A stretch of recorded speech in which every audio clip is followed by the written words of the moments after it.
Has there ever been a moment where you've said, Ashwin, you were like this in school and you're like this now? Why? I'm like, for cricket, you would travel, you will take Hazar flights, you will pack and unpack and pack and unpack 20,000 times, but you'll not, pack for an overnight trip with me or the girls.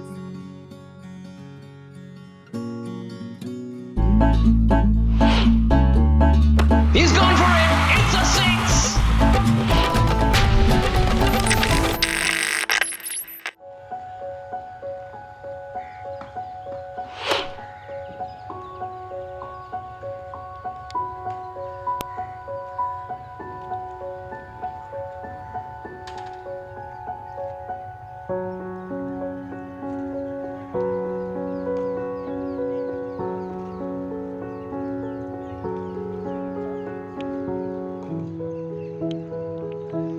I've enjoyed teaching, per se, even from my university days.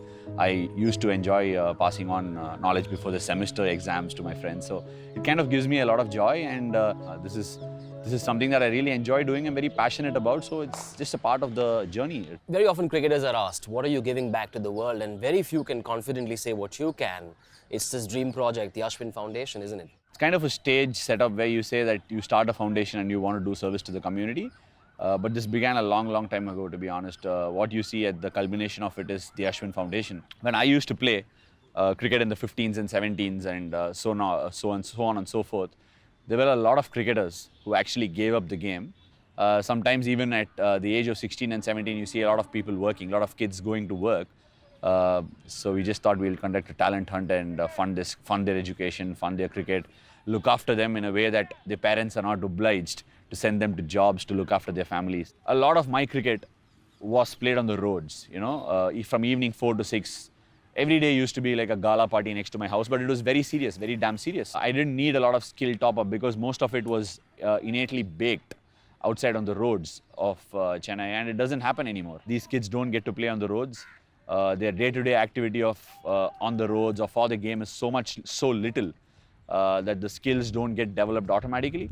So we are actually having to go backwards in the way we coach these boys. We actually have the responsibility of compensating for all the street cricket that we played, packaged nicely into a cricket academy. Do they ever muster up enough courage to come and ask you about what does Sachin do? Does he say these things? Because they know that you have access to these legends that they've admired over the years. Yeah, it has happened occasionally. But one thing I will say with a lot of respect for the current generation, they actually don't care. Yes, okay, a Sachin or a Virat or a Rohit or whoever be it, whoever the legends are, they have respect for them, but they want to be them on one of those days, and they're quietly confident that they can be there one day. We don't try to suppress the attitude of theirs.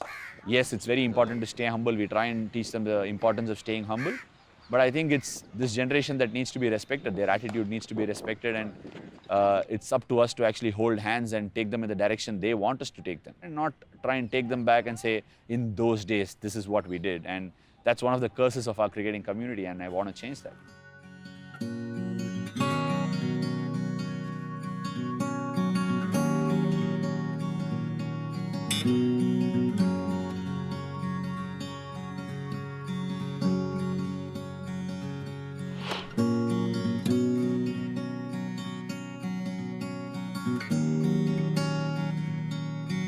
So then this is what the Ashwin family earned over 2 decades. To be honest, that is collected only because of my dad and mom. One thing that I had to really drive about was this particular trophy. It was my 50th test match. It's quite emotional in Sri Lanka, and then they awarded it to me. Sweet. Because of the energy culmination that went into playing the 50 test matches, it meant something to me. Obviously, if you look at the cabinet, one of the biggest awards would be the Arjuna Award that I got in 2014. Nice. And that's pretty much where the true center of it lies, and the biggest and the most cherished award for me was this particular trophy. It's the Airtel Champions League in 2010. That is a bat that I got most runs in test cricket with until then. And this was Sachin's 200th test, and I said, okay, how better can I do it? Should I get it on a jersey? I said, okay, no, I will get my favorite bat and get it signed. So it was his final game, and it was also his 200th test, and I got it in Bombay. All these trophies are from my under 10 and under 12 days in the front here. Wow. So if you take a closer look at it, these are all like fresh and clean, because my dad actually picks it up once a year and cleans them up and polishes it. It's thankfully just my dad. My granddad's no more, but before that he also joined the party. It was a part of them actually socializing on a weekend. I'll be wrong and I might sound arrogant if I say it doesn't mean anything to me. But it's not that. It is not the be all and end all. I've gone out there and played it. I've played whatever I've done, I've achieved whatever I've done in the game because I solely love the game. It gives me happiness playing the game. And that's where it stops. Where's your first India blue cap? India blue cap? Oh God. Kept it somewhere? I don't know. Genuinely, I don't know. Like I said, that's how much I've done with it. And if at all there is an India blue cap that's been saved, it must be with my dad. It's definitely not with me. Actually, had my husband played cricket continuously, he would have played for India. I'm very confident about it. Such a No, sorry. cricket fanatic. No, sorry. She's exaggerating. No, 1 minute. No, she's exaggerating. 1 minute. See, there are so many children across the length and breadth of the country. Not all, even though they had talent, not everyone went in to play higher cricket. So that's mainly because the perseverance and determination was missing. But even a person with a little bit of skill could reach to some level. That's because of the attitude. My husband had that kind of an attitude, without which Ashwin wouldn't have come to this level. Ashwin basically converted himself to the game mainly because of the exposure what he had in the family. That is what I could No, I assume. was going to cricket, no. This fellow used to accompany me. So he started developing the interest and the passion. And my sister was staying behind my house. When he goes from my house to my sister's house, he'll take a stone and then he'll bowl like this and throw. Ashwini was a very chilled out dad, I believe, wasn't very strict. All he wanted was for you to study well and then do whatever else you like, wasn't it? It was my self-interest. If that is not strict, I don't know what is. I can't remember a day where I used to actually have time to spend for myself. My dad used to wake me up at 5:30, and this is what I tell kids even now. As much as you can say the kid needs to be motivated, sometimes as a child it's very difficult to still wake up in the mornings and go. And he used to wake me up every single day, get me ready, put me on the bike, and then he'll come back home. My mom wanted me to be an engineer, and I did it because I actually struggled it. I actually slogged my entire sweat out there to actually do engineering and cricket. It used to be extremely hard. And extremely hard is an understatement. Every morning at 5:30 I used to wake up, I used to curse my dad once and said, it's only because of you I'm having to do this. You just see, suppose he failed in 10th. What will happen? Others, all the relatives and friends will they'll complain. This is precisely where our life stood. The outlier fact was that none of my friends or cousins or anybody gave up an educational career to actually be in something off mainstream. Okay, the pressure entirely came up upon my dad, saying that he used to take me for games all the time. I was on the road, I was on the ground, not at the school. The wealth of that experience of having gone through that gives me a lot more perspective today to say it means nothing. I somewhere felt his obligation to this society, which means nothing to any of us, was actually the biggest pressure load on him that was thrusted upon me. The constant conversation at house used to be this. My granddad will keep pressing, saying this is not a career, it will not put food on your plate. My dad will be always devastated, no, he will play and stuff. My mom will always be the voice of reason. So we never had the direction of how to go and play. What remained was every day will be a new start and we'll continue doing the same things. See, look at it. Whatever that used to come in the newspaper, very meticulously the same evening, we used to cut and just put it everything together. We stopped only after it started coming in internet. My dad genuinely believed, I don't know for how he believed it, because I used to ask him every day in the morning when I used to wake up, I'll ask him, so what is the direction? What do we do? I played under 14 state, what's next? So he'll say next is under 16 state. So what next? Then he'll say under 19 state. Then what? Ranji Trophy. Then what? Then I don't know, but you have to play till there. No, because genuinely none of us knew the direction. One of those incidences that I remember was I was 14 years and that was my last year of playing under 14 state, and every time I used to get into the team but never really play all the games or get a good chance or anything like that. The next game we were playing Karnataka in Chennai. So I went and played and I got a 0 in the first innings and got a 0 in the second, made a pair. Before that I had actually injured my pelvis. And I was carrying it into the game and I couldn't really perform. Which was under 14 level. Under 14s, yeah. And immediately after the game, they gave me a letter saying you're dropped for the next game. Oh. So it was quite heartbreaking. And generally when they drop you and all in state level and to under 14 level, it's like basically you're done, boss. Oh, yeah. I mean, nobody will bother about you anymore and you got to lead your life. I was genuinely crushed for the first time. I was actually crying and I was lying down on her lap and I was talking to her. The one thing that she always used to tell me was, forget about doing anything. Even if you're not good at anything, you continue playing the game. I'll make sure that you have enough to serve yourself for 3 days, 3 meals a day. What happened was there is an blood accumulation between that pelvis and the bone, and because of that he was not able to walk. If you are not doing the surgery, then what they said is like it will be very detrimental. And you know what the worst part of the thing was surgery was, they said they will do the surgery now, and at the age of 17 or 18 when he grows up, we have to do a resurgery, because otherwise there will be a difference in the leg. This is late 90s. Late 90s. 99 it was 2.5 lakhs. Lot of money. So they're not. But fortunately, my company used to give unlimited was medical cover 95. for surgery and hospitalization. So I was applying for the medical, advance for surgery and all. And out of, agony, I cried actually, little loud. There was a regional sales manager who was sitting next cubicle. He came running to me. I said, I've seen Ashwin playing cricket right from the age of 6. That's what I've seen him actually. And I feel so sad that my son's dream is going to be dead now. He came to me and put his arms on my shoulder. There is my cousin is a doctor, who's Dr. Gopalakrishnan, who is in Apollo Hospital. Why don't you take a second opinion? Incidentally, he was the doctor for Tamil Nadu cricket team actually. Right. Sports doctor. Then he said, put him on the bed rest continuously for 8 weeks. And we'll take an MRI after 8 weeks. In case everything settles down, you can go back and play. Then we decided, okay, in this way, I'm going to lose time only 6 months. But there is a chance that that surgery could be avoided. And 8 weeks, intense rest for Ashwin. And at the end of the 8th week, like we took MRI, and it was good actually. The blood got diffused. And he was fine. And he got back to his game after 1 year. When he got back, he lost his opening slot and he could not bowl pace bowl there because of the injury. That is the history. He became an off spinner.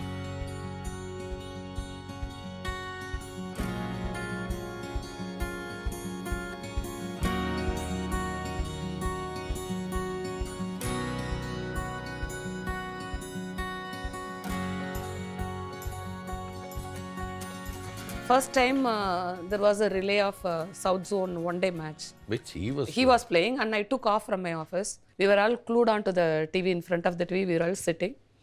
The match started at 9:30. At 9:45, there was a ball that was coming in. Ashwin was about to go and catch it. And Badri came and both of them banged and Ashwin fell down. Some people came from the whatever dressing room and they were holding Ashwin. Ashwin was walking inside. He was bleeding. Just 25 minutes to 30 minutes, I saw him wearing a big bandage and I saw him on the field. And his physio was saying he was not even taking an anesthesia because he wanted to play. So I don't think a person can be more cricket fanatic than this. Ashwin has been an excellent student of the game. There is definitely no doubt about it. Even if it rains, Ashwin will be upset if there is a match. That's the kind of a person Ashwin is. Preaching is something which all of us do, but we never preached anything. We did everything along with Ashwin. Actually, when I used to tell Ashwin, when you are earning money from BCCI, it's not that one person played and earning money. 3 people are playing, Ashwin. See, you are playing, you will not go through that. With all palpitation, I am seeing that. See, when you are batting, I am literally holding the bat and seeing, oh, my son is batting. Lot of thing has gone into Ashwin's life actually. Like as a family, we didn't know anything other than Ashwin.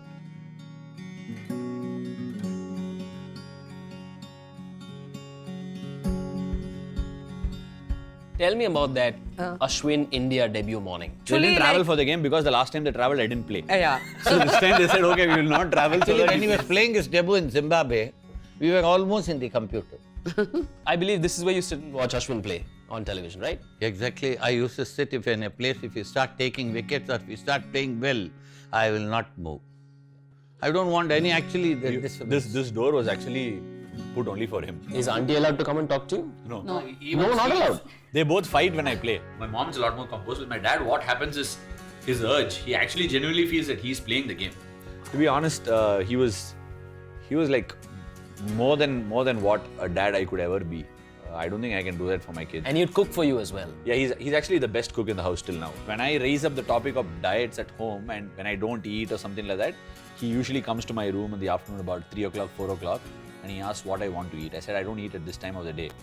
No, but you have to eat something. He usually makes something like puri or something. I said, that's not very Even healthy. now. And he'll say, I brought you up all my life. You never said it when I cooked for you when you were young.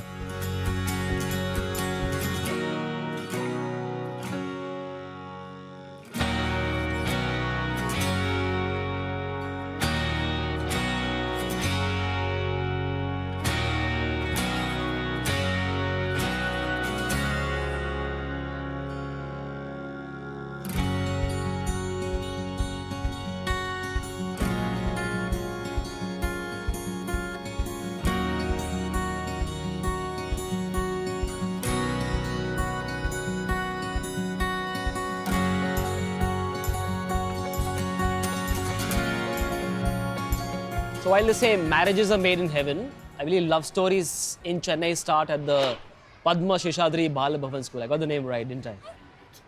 So how did it all blossom? Where did it all begin? You guys were classmates, weren't you? Yeah, we were. We studied in the same school where you're sitting right now, on the other side of the campus. We Yeah. met for the first time at middle school. So she was studying in another section in 8th standard. That year, exactly when we reached 8th, she actually moved from another section to my section. And straight away, I started liking her. I was a shy type, so wouldn't actually go up and talk and stuff like that. But we didn't get off on the right note. What was that bit about not getting off on the right note? And now that I've heard this story so many times, I keep thinking I should have been less meaner. So I'd been separated as it was from life tragedy at that point from my friends who were in the other class. Somehow, I think we never hit it off on the right note. I don't know, I just found his gang very hostile for a bit or too naughty for my taste. No, I was actually quite notorious in school Yeah. because of what I did. Obviously, I played cricket and play all the time, not coming to class. It was like being this indisciplined sort of kid. But obviously, she never really understood the story until we got married about why somebody used to skip classes, And probably it looked like something like I didn't come to class and sat around in a corner and yapped away or something. Maybe that was the perception. There was no, so we didn't date in school. There was no We never dating dated in scene. school. No, it was like a sort of a well-known secret to everybody else, but to both of us. I should like Preeti. That's all. Like the whole school used to The talk whole about school it. used to talk about it. And then stuff when we like that. got married, people like I hadn't spoken to in years, they started pinging us and saying, "See, We told you so. Yeah. yeah." it's Who probably made the better." first move? I think him.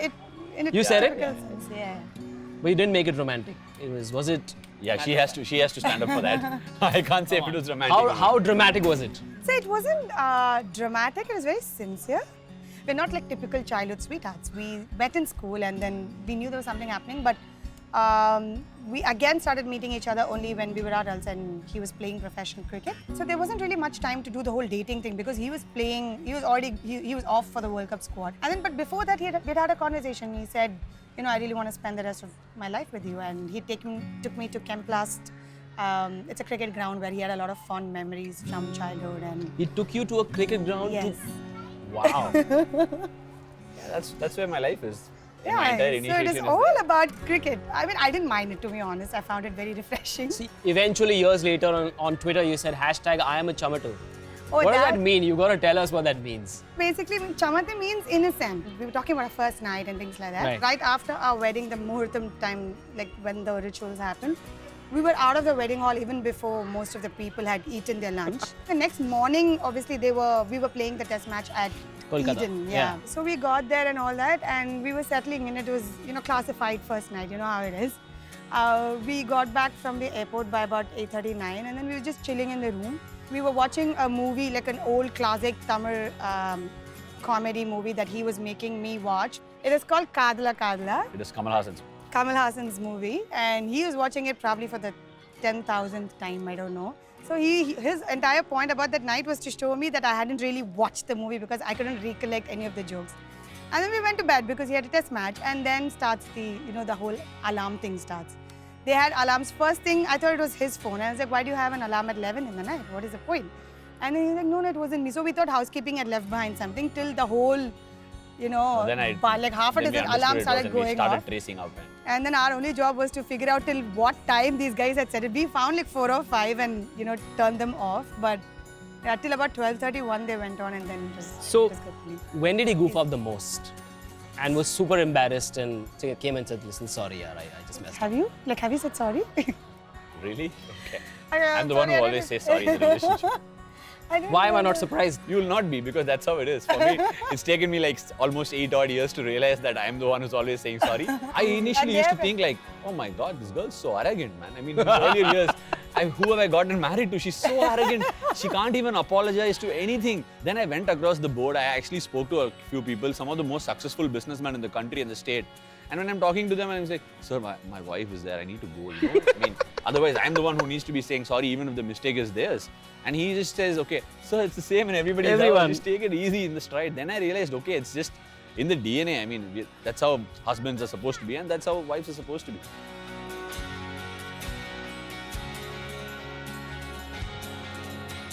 Aren't you also the world's first professional gully cricketer? I believe you got paid for it.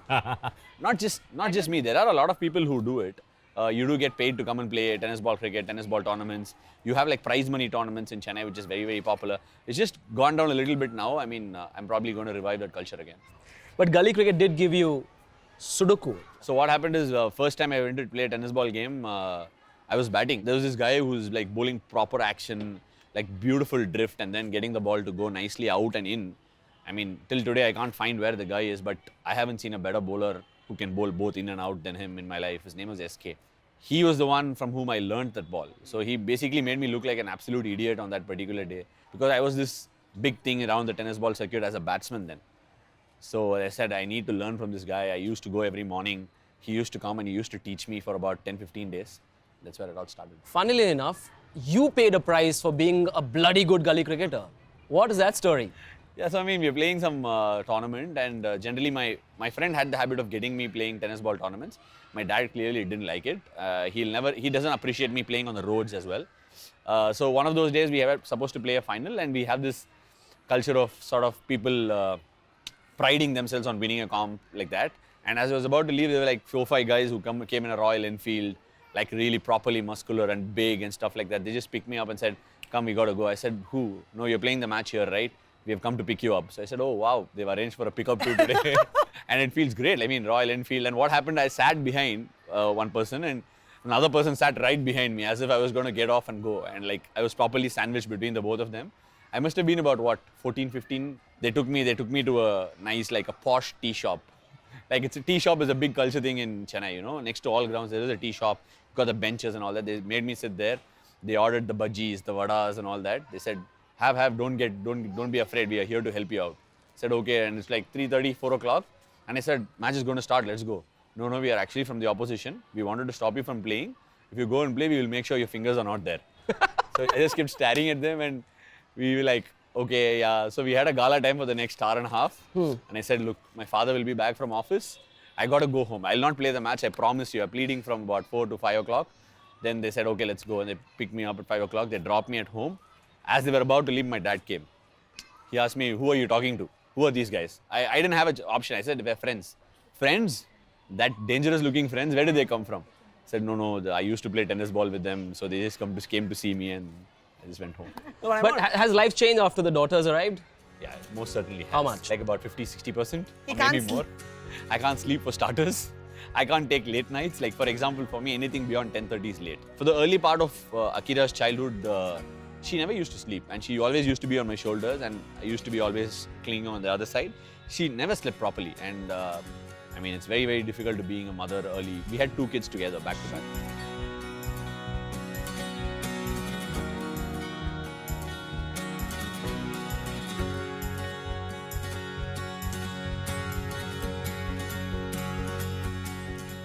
Okay, Ashwin, time to test your spicy quotient. It's got to be fiery, very, very rapid, and honest as always. Carrom ball or Dusra? Carrom ball. Comics, Marvel or DC? Marvels. Batman or Joker? Batman. Archaeology or... Archaeology. Okay. Ramayana or Mahabharata? Both. Mom's cooking, wife's cooking. Dad's cooking. Adya or Akira? Both. Chennai or Punjab? That's like basically asking between Akira and Adya. So, both. T20 power play or The last session of day 4 of a test match when nothing's happening. Last session of day 4 of a test match. Extreme anger or stone cold silence when you're upset? Extreme anger, but changed over the last year or so. I do go silent. I do go inside myself. Romantic or no? No. Not at all. Can't say never, but no. Like I said, for me, everything is matter of factly. Like, I can be romantic, but at the same time, if I have to be romantic, it's like the occasion needs to demand it, and then and there, and that's it. So is all this in line with that big dream of yours to be the world's best entrepreneur? And I'm quoting you here. It's all good to have an ambition or a dream, right? I mean, there's nothing wrong to dream in life about. I always believe that you should look to reach the sky. Sure, you will not reach it, but at least you will know falling down that you've tried to reach the sky.